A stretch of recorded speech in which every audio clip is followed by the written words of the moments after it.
by just having each panelist introduce themselves, and after I call on them, of course, and they'll tell you their name, when they competed at AUM or when they were at AUM, and what they're up to in their professional endeavors or what they're doing now since they've gone about their own way. So we'll go ahead and get this going here. Our first panelist is Mike Crow.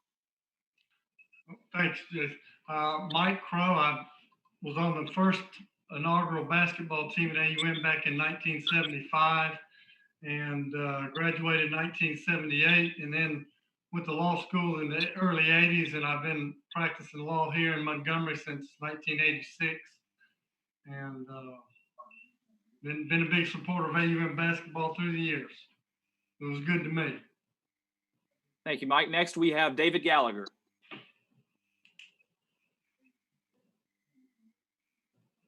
Yes, David Gallagher played at AUM from 2005 to. Yeah, can you hear me? We can hear you. You guys hear me? Yes, sir. You okay. Go ahead. Sorry about that. David Gallagher played AUM 2005 to 2009, and currently I'm a principal in a high school boys basketball at a private school called John Milledge Academy in Milledge, Georgia. All right. Well, cool. Next, we have current Warhawk Stanley Davis. I'm Stanley Davis. I got the AUM in 2018, and I'm a current player. All right. Now we'll introduce you to some of our coaches and players of the past. Our next panelist is both a former player and coach, Nigel Card. Yeah, Nigel Card. I was there from as a player from 79 to 81. And as a coach from 1987 to 2010. Currently, the boys basketball coach at St. James High School.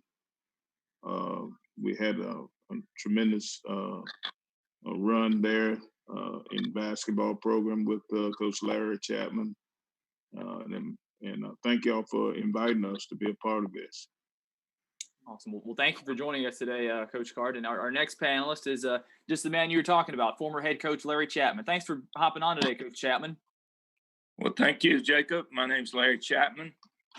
I came to AUM in 1977, 2 years after Mike and his team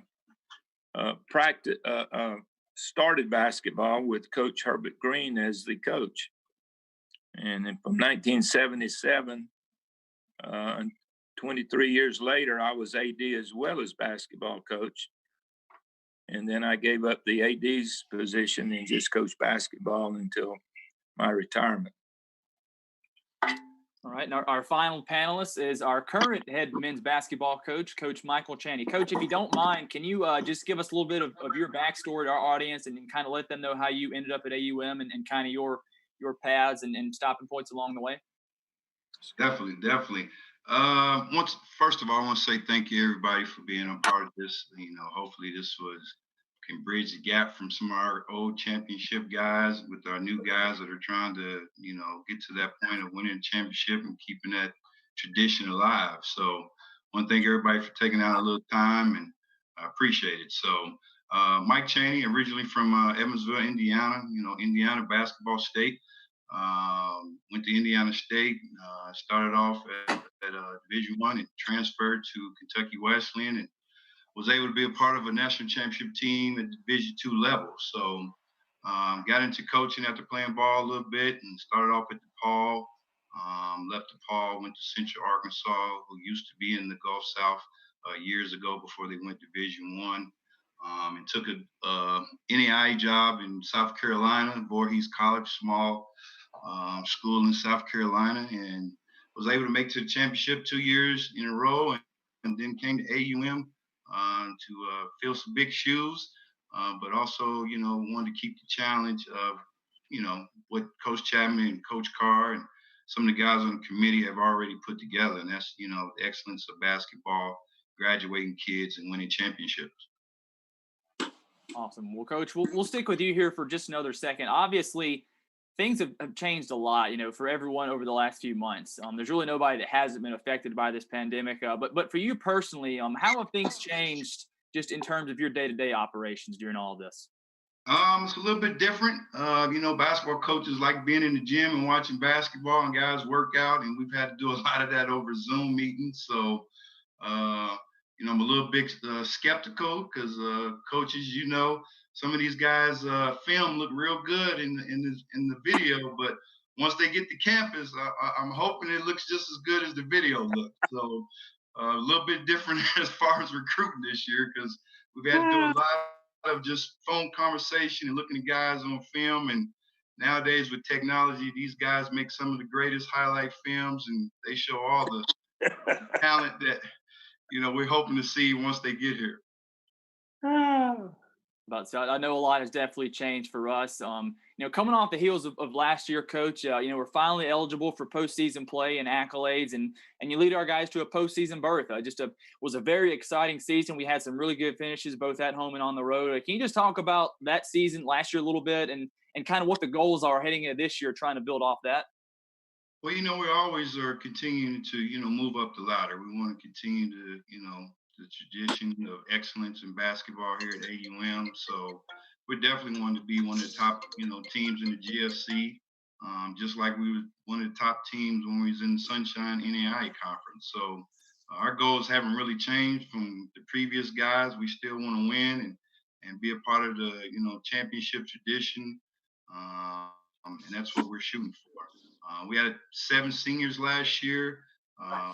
Really thankful for all those guys because, it's hard to tell a kid to come in and play, 3 years under probation and not be able to play for post-tournament. So had a really good group of guys that, to take that challenge and be a student athlete was a blessing for me. Absolutely. Well, and also to all our people listening in and watching on social media, we appreciate you guys tuning in. Please feel free to leave us a comment in the comment section. We'd love to hear from you guys and just know what you have to say. And if you have a question for any of our coaches or former players, please feel free to do so. And maybe if we have time to get today, we'll get to it and can bring that up with them. But we'll stay with our coaches here and talk with Coach Chapman. Now, Coach, I think everybody in here that's with us and everybody watching, we can all agree that you put AUM men's basketball on the map, just to put it bluntly. But coming in your first few years, what were your expectations to accomplish? I mean, you're coming to a relatively new program. I mean, what did you have in mind for AUM when you stepped on campus? Well, the first thing I, in my quiet time, decided I would do was just be quiet, pay attention, and listen. I knew what a good player was, and I knew that for us to go forward, we need to establish how we were going to sit down and eat our meals and how we were going to approach academics.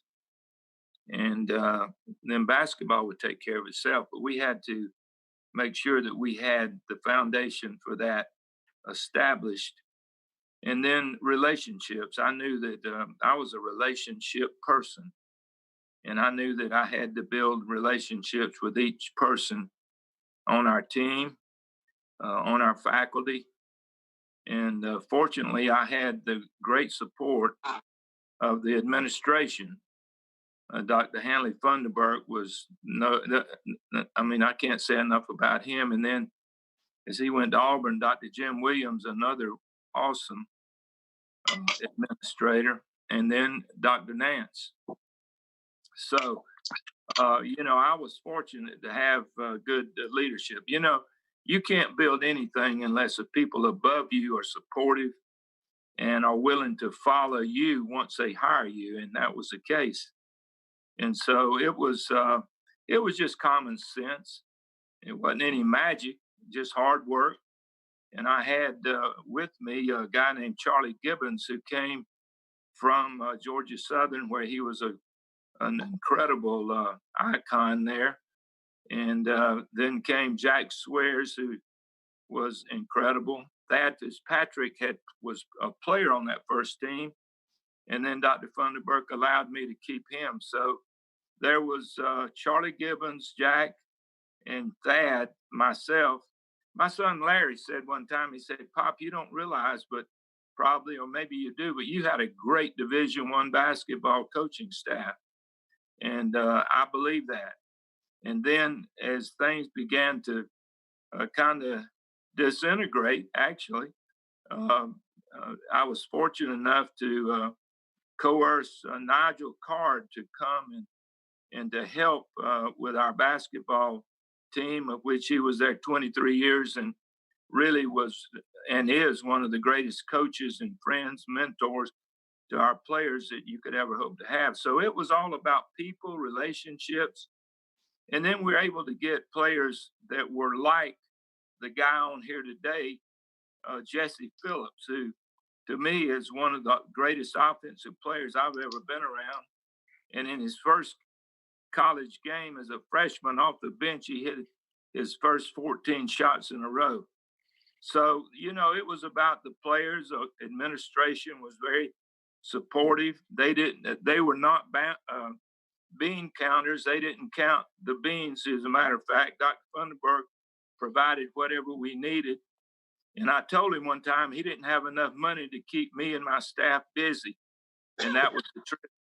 So we were fortunate to have great leadership. The reason I came was because of him. And of course, Dr. Williams, I had been with him at Auburn as a student. And so he's one of the really awesome people. And then Dr. Nance, she was equally as supportive and very, very, very bright in her assessment of the university and athletics being a great part of it. So it was really easy. We were excited about what we were doing. And so with that, I want to kind of end it. And our students in those days and our faculty, along with our community, filled that gym. They felt a part of it. They felt it was kind of their new gift to the community. So it was all good. It was really kind of spoiled us, but it was really really exciting for us to go and beat a few Division I's in those days, and then finally in a great league with Alabama State, Birmingham Southern, Athens, Montevallo. You better be good if you went there, or you'd have your nose blooded. So we worked hard to get good players, and we got a lot of them.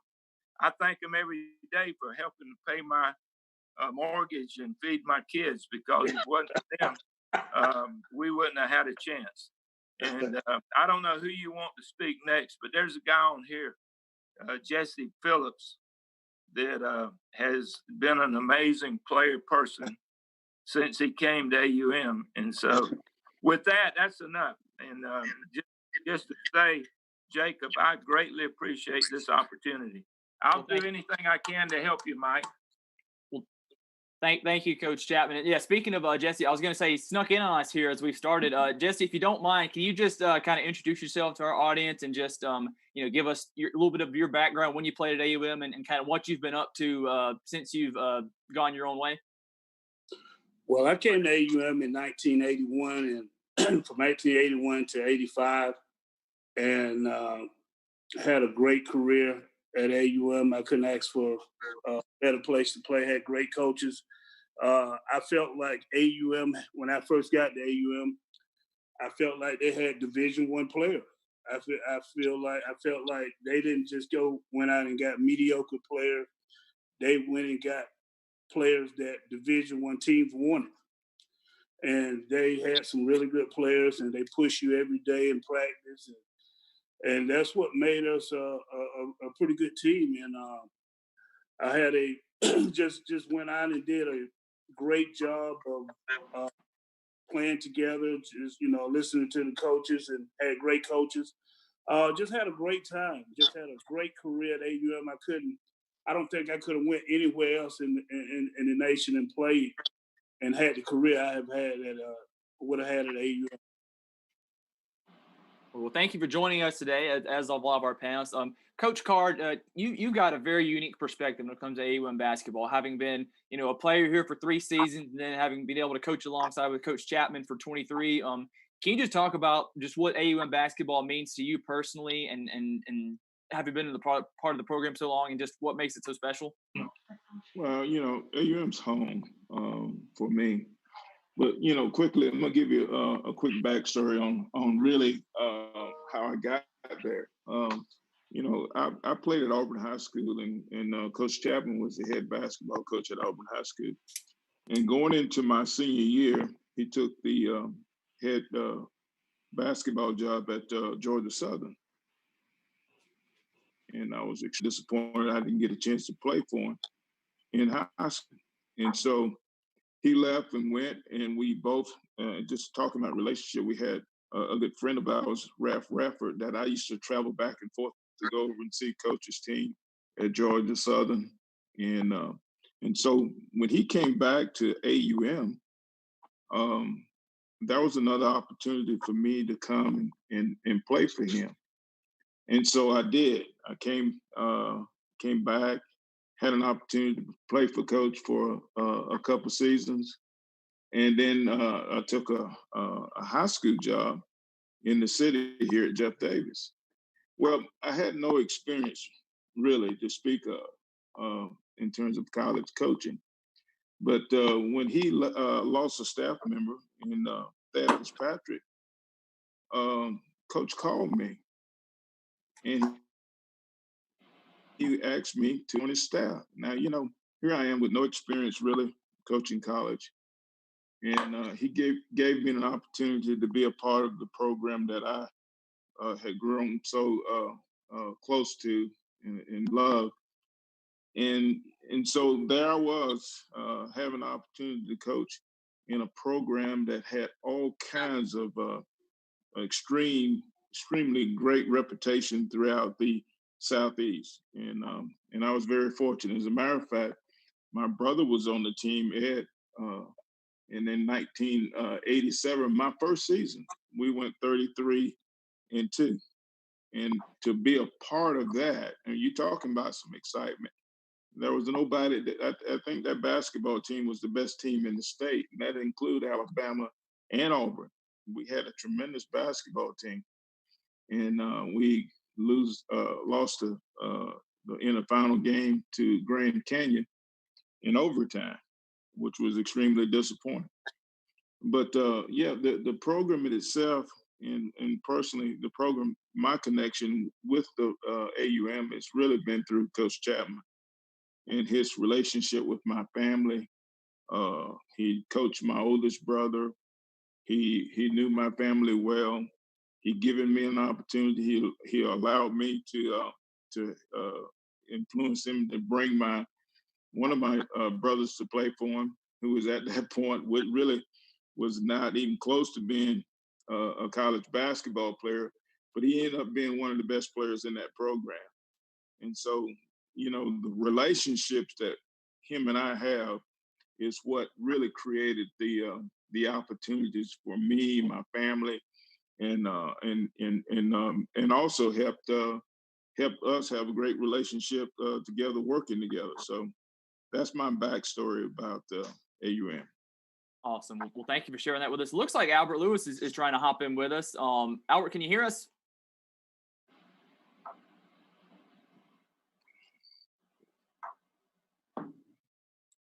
Albert, can you hear us? I think we're still having some trouble with him. If we can end up getting him to connect, we'll get him to join in as well. But we'll stick with we'll shift to our student athletes now. We'll talk with Stanley here. Stanley, first off, can you just talk about kind of your path to AUM and what ultimately led you to wanting to become a Warhawk? It was a journey, most definitely. I think a lot of people don't notice about me. Out of high school, I was, lightly recruited. Didn't really have many places to go. And then I ended up being a walk-on at Northwest Florida my first year. I played and I redshirted. I played hard every day in practice. And I worked out before and after practice every day. Worked hard. Second year, I ended up earning a scholarship. Didn't play much. And then at the end of that season, I didn't have too many options. And then I got a call from Coach Chaney. And then it seemed like from then it just kind of clicked. And since my time at AUM, at first, I wouldn't say disappointed, but I didn't think that I was where I wanted to be in terms of playing college basketball. I quickly it quickly changed my focus and vision, because I felt like if I was somewhere else, I wouldn't have got the opportunity that I have now, playing wise. And then on top of that, being able to compete for something greater than just saying, "Oh, I play at a Division I level." For sure. And we talked about it a little bit with Coach Chaney, but I think, Stanley, we'd be a little remiss if we didn't talk about just some of the roller coaster moments from this up and down year. And you played a very big part in that. Can you just talk about just some of the ups and the downs from this year, and just what it was that made this team so special? It was the hard work, really.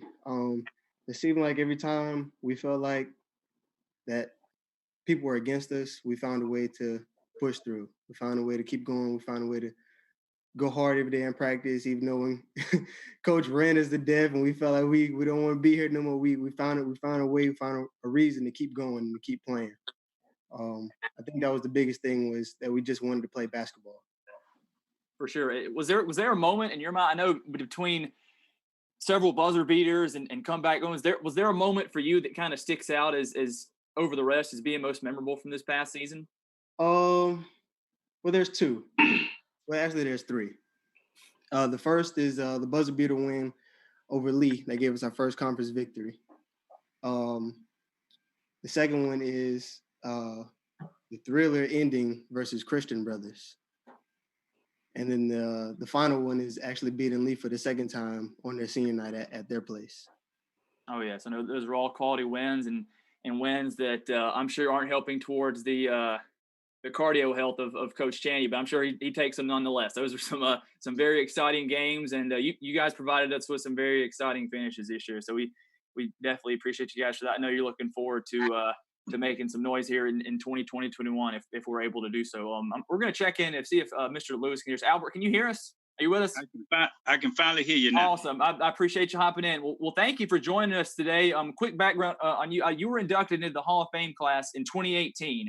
And at the ceremony in May of 2019, Albert, one of the things you talked about was just the tight bond that you had with your teammates. Just to you, how important was that to creating a winning environment in terms of having that bond and just having good team chemistry? Oh yeah, that was the most important thing, man. Just developing that brotherhood from the coaches all the way down to the players. When I look back on my time there, the most important thing is just the relationships that I built. Still talk with a lot of the guys now, but it was just a natural fit for us. A lot of us had some of the same backgrounds, similar backgrounds, but different backgrounds. But all that mesh and made us into the group that we are. And I think we learn a lot from sports, and if we can take that same type of meshing together, and especially in our society today, I think that the world will be a much better place. And so the bonds that I developed with those guys, man, was incredible. The friendships, the brotherhood left a lasting impact. When you look at legacy, you think about that word legacy, it talks about what you actually left behind, and when I really look back in the things that I really left behind at AUM, one of the things that we did leave behind was just that brotherhood and that bond, which carried over to being on the floor, and making sure that we had each other back and really looking to see that the whole parts achieve in our goals, And so, yeah, just that bond, man, that brotherhood that we shared. Oh, yes. And from what I understand, Albert, you've got a kind of an interesting story of how you ended up at AUM. Do you mind sharing that with us today? Yeah. Out of high school, I had a scholarship to go to UCF. Larry Jr., what's up, brother? I see you back there. Out of high school, I went to UCF. When I was not AUM, but when I was at Lee High School, I had an opportunity to go to either Alabama or Georgia Tech. But when I blew my knee out my junior year, I ended up going to University of Central Florida. And so, but Chapman already knew about me because of the fact that we was family even before I had left to go to UCF, because my mom worked with Coach Chapman. So I've been knowing Chap all my life. And so we already had a relationship even before I went to Central Florida. I go to Central Florida, get down there, end up re-injuring my knee again. And so I end up staying down about a month or so before I end up coming back home, because I wasn't even going to play basketball no more, man. And had 2 surgeries.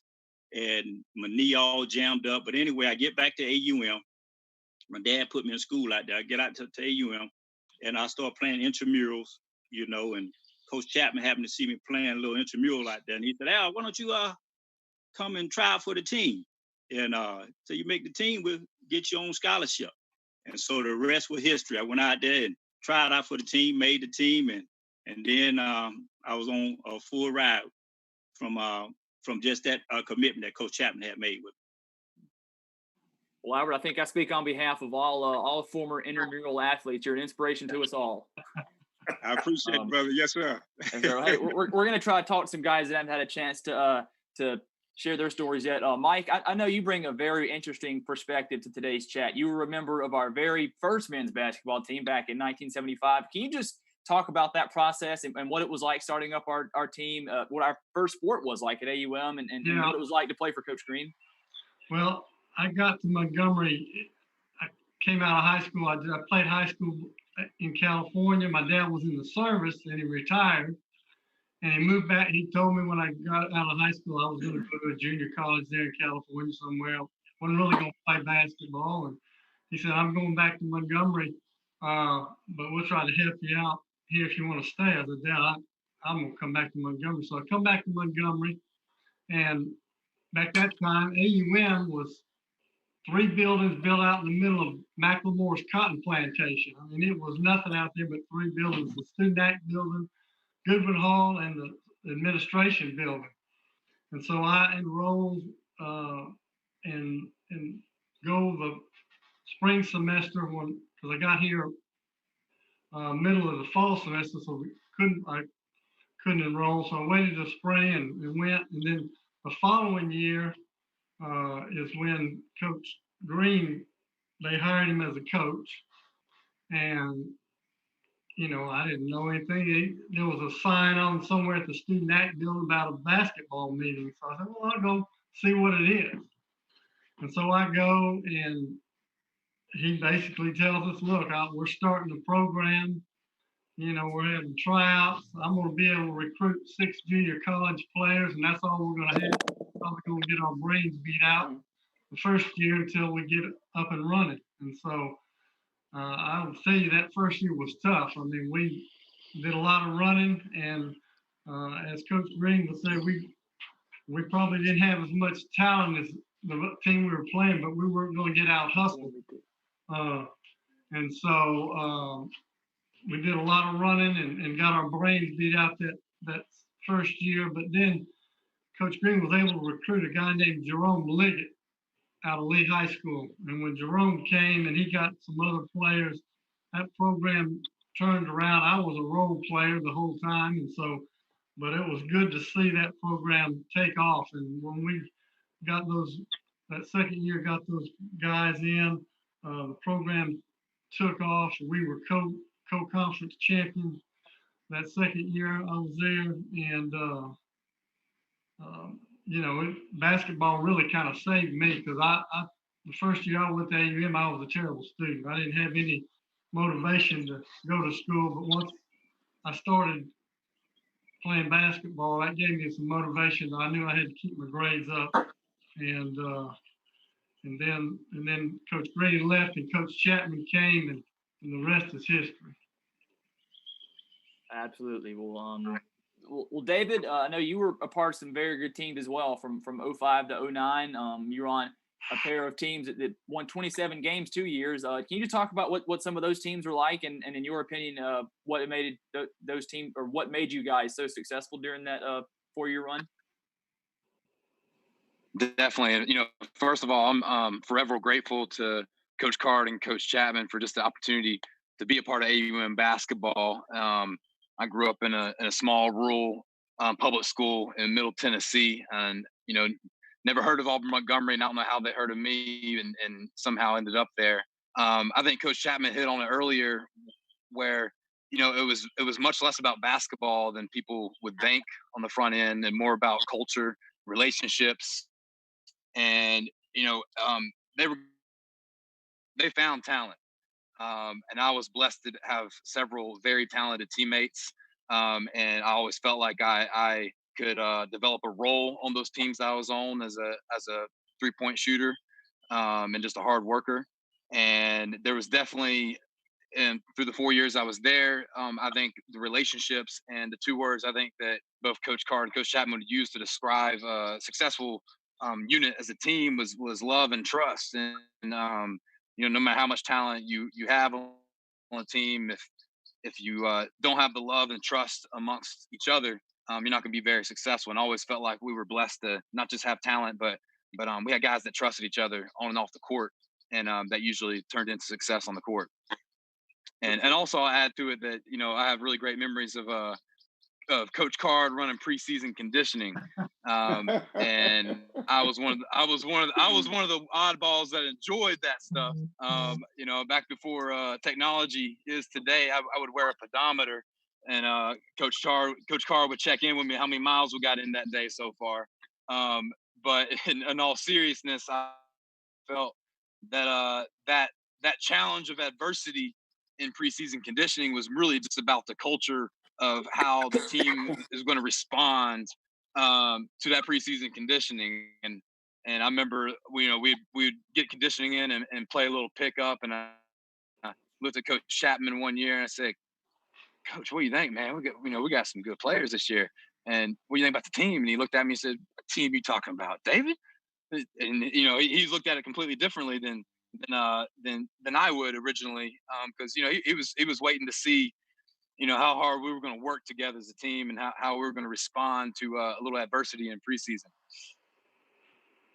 I want to get a consensus from you guys. It's something we hadn't talked about a ton of yet, but you brought up Coach Carr doing the conditioning and some quotes from Coach Chapman. I want to hear what you guys have to say. What was it like playing for those that played for both Coach Carr and Coach Chapman? What was it like playing for them day to day? Just practices, games. What was it like playing for those guys over your tenures? I loved it. Coach Chapman and Coach Nigel, 2 different characters. Even though I really enjoyed it because we knew that Coach Carr was more like the disciplinary. He's gonna be the one that was gonna be on our butt, make sure that we had to, run this and run this and run it the right way.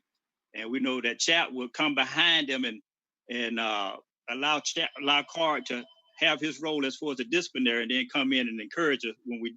And I thought Carr was harder on us than Chapman was, and I think they meshed together as far as in their roles to get the best out of us. But I really enjoyed it, and so they made me the man that I am today, along with my father, because Coach Carr and Coach Chapman was like father figures for me away from home, and so I really took that value, and like you were talking about, the love and trust from them, because they really cared about us, and it was like our father figures from home, and so I really appreciated that about it. But I really enjoyed it, man. And anytime the guys, we get together now and we get to talking, we got 100 stories about Card, we got 100 stories about Chap, and because they really made our experience that much greater by us being there. And so it was way beyond just playing basketball, but just having them as coaches to really inspire us to be the best men that we could be as well. So I really enjoyed it. Ever, you should have loved me, man. I took care of you. I didn't even let you practice. That's right. And look, I gave you a ball and told you to go over and shoot free throws and walk you through the plays. I said, move over there, Albert. We good. Can I want to dispel this myth also, Coach Chaney. You heard that I didn't practice, but you know better than that. I had to show up every day and practice. When I became a senior, they took it a little bit easy on me, but I had to practice every day now. Well, you did. You went through most of the fundamental stuff, Albert, but we were smart enough to know that knee was a situation we didn't want to get into. And we wanted to make sure we took care of you for the games, because all we needed to do is get you to the games and everything was going to be good. Yes, sir. I appreciate that, Coach. I sure appreciate that. Albert, you can't be corrupting with Stanley now. He might be thinking, Coach, you see Albert sat out a couple of practices now. Stan, you got to go hard every day, Stan. Leave it all on the table now. I told you your legacy is about what you leave behind, baby. What you leave behind. Albert said it best. He had 2 knee surgeries. I mean, it wasn't like Albert was trying to avoid work. You know, it was just about us being smart about making sure that he was healthy enough to play in the games, and particularly the important games that we had down the stretch. And then Albert, I know you alluded to having some good stories. If anybody feels like they have some that are Facebook appropriate, I mean, please share. That's the kind of stuff we're here for today. To hear some for the sake of reliving some good memories and things like that. Please feel free to share if you think you have anything that would fit the guidelines of sharing over social media with the eyes upon us. Yeah, I got one. One day we was going through some drills, and a guy named Rod Ladd and Previs Pastor was going through the drills. You know, where you had your one-on-one, you had your offense against your defense. And so Rod was our point guard, and Previs was our 2 guard, and Previs was a heck of a defensive player. And so Rod's objective was to get the ball across half court. And so Previs was guarding him, and a couple of times Previs stole the ball from Rod. And so Rod was saying, "Coach, he's fouling me, man. He's fouling me." And Coach said, like, "Just do it again. He is not fouling you. He cannot be fouling you that bad, Rod. Do it again." Went out there again, and Previs was fouling him pretty good, too, to get to the ball. And so Chap said, "Give me the ball." Chap grabbed the ball. "Just watch me. I'm going to show you how to do it, lad. I'm going to show you how to do it." So Chap went left, and Previs, had his hands on it pretty good. And then Previs ended up stealing the ball from Coach. And Coach hollered out, "Rod, you got to cut all this fouling out, man. You fouling too much, Previs." It didn't get to the point where Rod was trying to tell him that he was fouling the whole time. But Chap had to get out there and experience it for himself to see what was really going on. He said something more than said, "Previs, you're fouling too much." He said some other stuff too, but I'm just going to keep it Facebook friendly. I appreciate that. Wow. Good stuff. Well, Jesse, I know we've had a chance to talk with you a little bit. And this is something I'm also going to ask the rest of our, and they can chime in after he answers. Obviously, you were a member of our inaugural Hall of Fame class in 2005, and rightfully so. Only player to ever score over 2,000 points, and you hold several other records. But for you, and like I said, we'll get to some other panelists with this question as well. But just for you, what are some of your most memorable moments from playing basketball at AUM? Whew, man, where you want to start? Hey, I tell you what, every night out, when people get used to seeing you and know who you are, it becomes a challenge every night out. You always got to go against the team best defensive player. They always want to shut you down. Nobody wants to be scored on all the time. So it's always was a challenge to me to go out. Everybody knew I could score. I could shoot the ball and do certain things. But, you got so many defenders coming after you night after night, trying to shut you down. Don't want you to score on them. And so that was the challenge night after night. Every time we played, it was a challenge.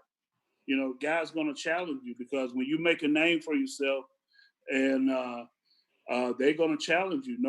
Everybody want to shut the score down. So I think that was one of the biggest, and that makes you want to work harder. That enhanced my offensive game, because when you got to have an array of moves, shots in your arsenal to when somebody shuts you down one way, you got to come up with something else. So that was a challenge for me, and I accepted that challenge, and I thought I did a pretty good job of trying to fight off some of the defensive players that came after me night after night, and that what made me a better player, so to speak. When you have different defensive players coming after you, if one get tired, they'll throw another one on you. So that was the biggest challenge to me, and that made me a better player as an offensive player. Well, full disclosure, Jesse was the best offensive player ever to suit up at AUM. And I appreciate that. His history and the people in this city, they understood that, and they would all come see him play because he was that prolific as a basketball player. Unbelievable. You got to understand. You know, when I came. Sorry, Nigel, go ahead. I think Coach Carr might Go ahead. You know, when I came out of high school, I had my first offer I ever got was from Washington State, George Ravel. You know, and I had several Division I offers. And it wasn't until I played in the Alabama High School All-Star game when I scored 45 points, and that record still stands today as the most points ever scored. And then Ohio State was about to try to get me. You know, I had signed with AUM already, but they didn't know that. And when I scored them 45 points and won the slam dunk contest and did all that, and they was about to eat me alive. And Thad Fitzpatrick sort of threw the cover on my head and got me out of there because he was protecting me from all the wolves that was out there. So, you know, I had a great career, man. Like I said earlier, I had a great career. I always could score. That was my mission. I mean, I did it in high school. I just carried on. I mean, I was just, I could score the ball. I could score the basketball. So I had a great career when it came down to when you needed points or whatever you need. I wanted to be that guy. I wanted to be the clutch. I was a clutch person. And like I say, defense, they throw it at me all the time. I had different defense. And back then we didn't have a 3-point line. You know, what if we had a 3-point line? I don't know how many points I would have had back. So, but they had a great career, man. And I think I don't think I could have went anywhere else and played as good as I would have played at AUM. Well, I think we can all agree with that. And I'll leave it open for a little bit. Like I said, just between our players, coaches, can you just your most memorable memory while being a part of the program at AUM for anybody that would like to contribute.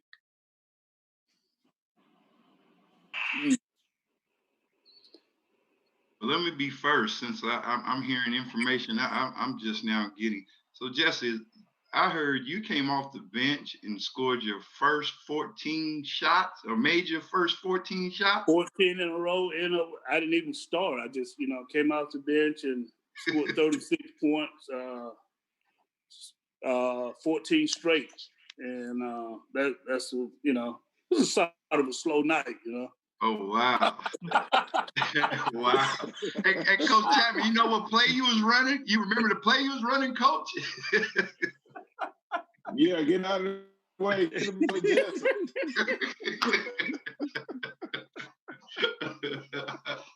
Yes, sir. So, Mike Crow, I did hear in your statement, conditioning was a big thing back then, right? Oh, yeah.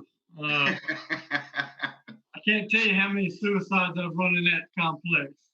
Oh, wow. Oh, wow. I can tell you one of my most memorable moments that I'd like to forget was back then we were playing Huntington. They were in our conference, and we were going over there, and we had about a 10-point lead with about 2.5 minutes to go, and we ended up losing the ball game. And I don't think Coach Green, I never seen him that mad, but I remember what he said. He said, "Y'all get on that van. Don't get out of your uniforms because we're going back to the gym. We're practicing. And those are not practicing going to be upstairs running around on that track." And we stayed at that gym for 2 hours. And if you went down on the floor running, you were upstairs running. And we got out of there probably about 11:30 that night.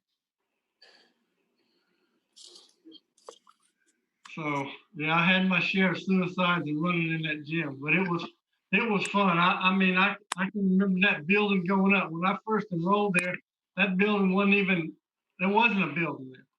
And I remember them putting the brick and mortar on that building up and going in there when that first time we were able to go in that gym, and that floor was beautiful, and that gym was beautiful, and we got to play in there and practice every day, and that was a lot of fun. And like I say, I owe a lot to AUM basketball because If it hadn't been for that, I don't think I'd be where I am today.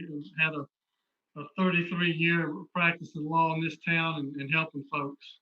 All right.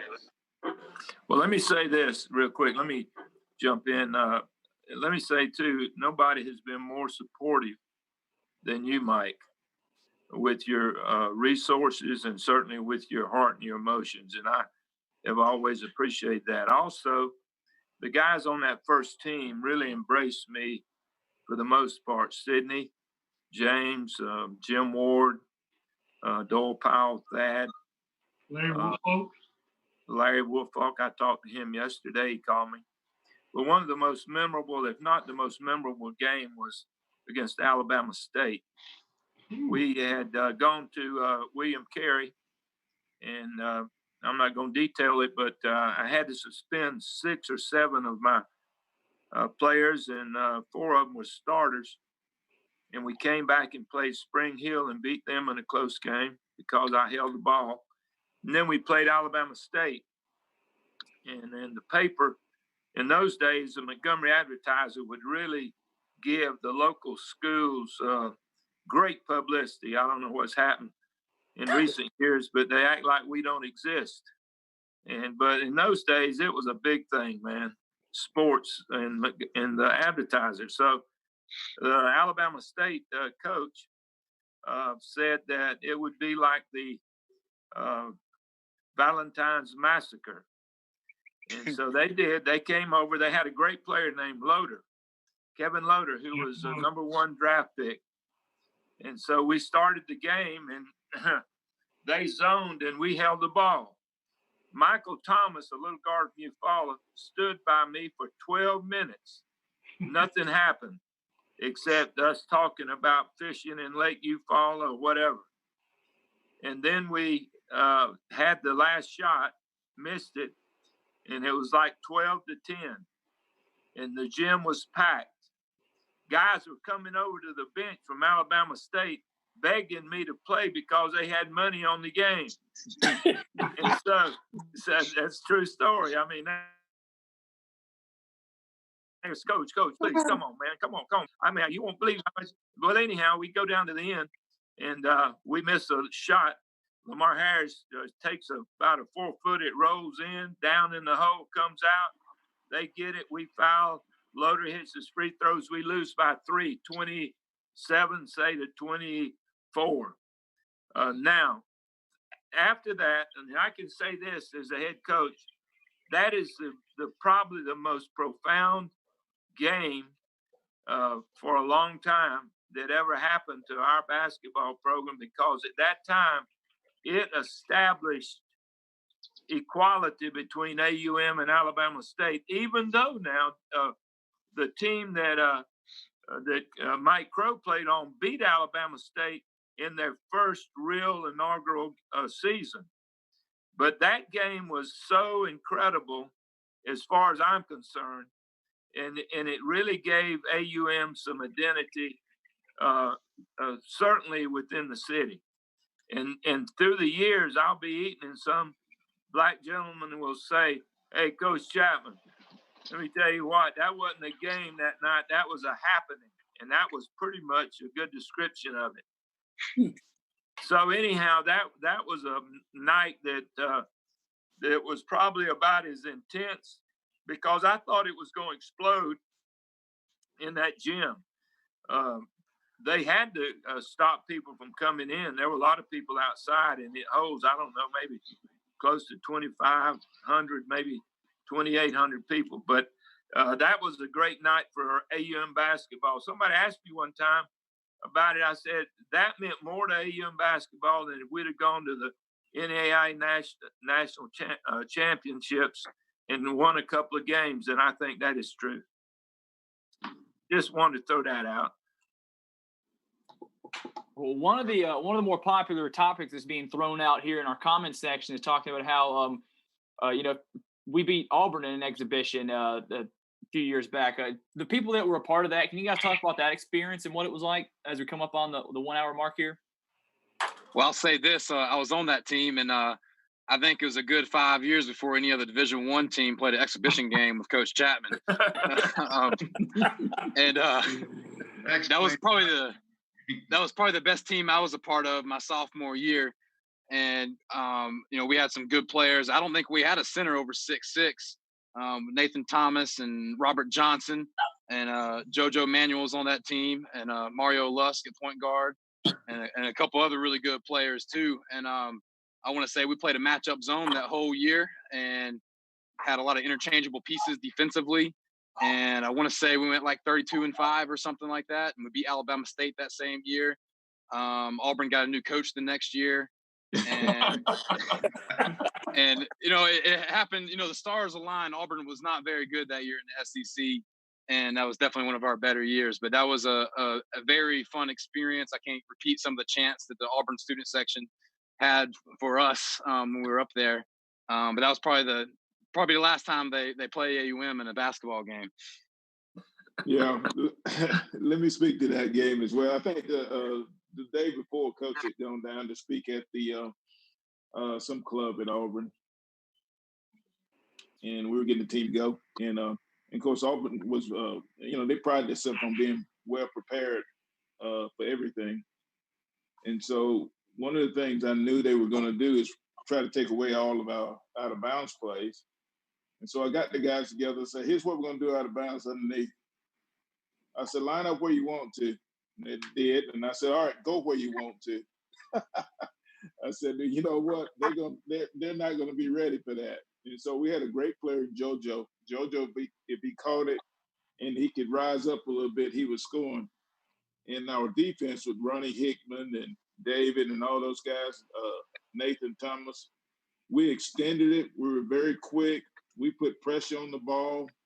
We flared out on the wings and denied the wings in our matchup. It looked like a man-to-man, but they never knew it. And we absolutely took them out of everything they wanted to do. And middle ways of the game, we're in that game to win. And coach gets upset about a call. And one of the referees came over, and his name was Valentine. And you probably see him call a lot of Division I games. He came over to the sideline. He said, "Hey, you don't know who I am?" Coach said, "No, you don't know who I am." I thought that was funny. I said, "Coach, that guy calls all over the place. He's the guy that threw the chair in Indiana and got kicked and Bobby Knight." I said, that guy is a good official. I said, "Calm down. We're gonna win this game." I said, "Hey, don't get him going against us." And so when we won that game, I think we shook their hands, and then I ran out of there with my hands up, the number one finger up in the air. And they, I told the coach, I said, "Ain't this nice? We beat their behinds and they fed us." They had food for us after the ball. So it was a really fun night to watch our kids play that well. I'm glad you guys have fun, because I can't get a Division I players because of that. Well, I enjoyed it. The next year we played Mississippi State over there, and with that same team, or that might have been the same year. It was same year. Yeah, and Rick Stansbury was all concerned. Oh man, I beat Auburn, and so about middleways to the game, we had this kid. I mean, Hickman is probably 5'9", 5'10". He stole the ball from one of their best players, who was a point guard, who later transferred to Notre Dame. So Hickman takes it about half course and drives it down and dunks it. And the guy behind us in the stands said, "Whoa, no bullfrog jump that high." Go to left. We were in Mississippi. So yeah, we had a nice team. We had another kid team that drove us crazy a little bit, and so we came up a little short in that game. I thought Mississippi State had the best rebounding defender in the country at the time. So, but it was very competitive for a while. Well, awesome. Well, hey, unfortunately, guys, we're coming up on our 1 hour mark here. You guys have been awesome today. I appreciate everybody for hopping in and taking the time to just come hang out with us and just talk a little AUM basketball and how each of you were able to contribute to it. We appreciate you guys for that. As always, a big thanks to our producer, Jason Martin, for getting us out on Facebook, Twitter, and YouTube so that all of our listeners and our watchers can be a part of this chat as well. And as a reminder, this will be archived immediately as soon as we're done here. So if anybody watching now would like to go back and watch it again, or if you joined in later, whatever, you have that capability to watch from start to finish. And of course, a huge thanks to all of our viewers for tuning in. All of our fans and supporters are, essentially the driving force behind things like this that we do. And none of it would be possible without their support. So we do appreciate that. Next week, we'll have episode 7 of AUM Athlete Access, which will feature our women's soccer program. We'll have some former players and coaches along with our current head coach, Julianne Harity. So, guys, thank you again for being a part of this. This was really fun. And we've had a really good time. And like I said, thank you for everything you've been able to do to this program and get it to where it is. We appreciate it. And we'll see you guys next week for episode 7. Until then, everybody take care, be safe, and as always, go Warhawks. Thanks again, everybody. Thanks, guys. Appreciate Appreciate it. Thank you.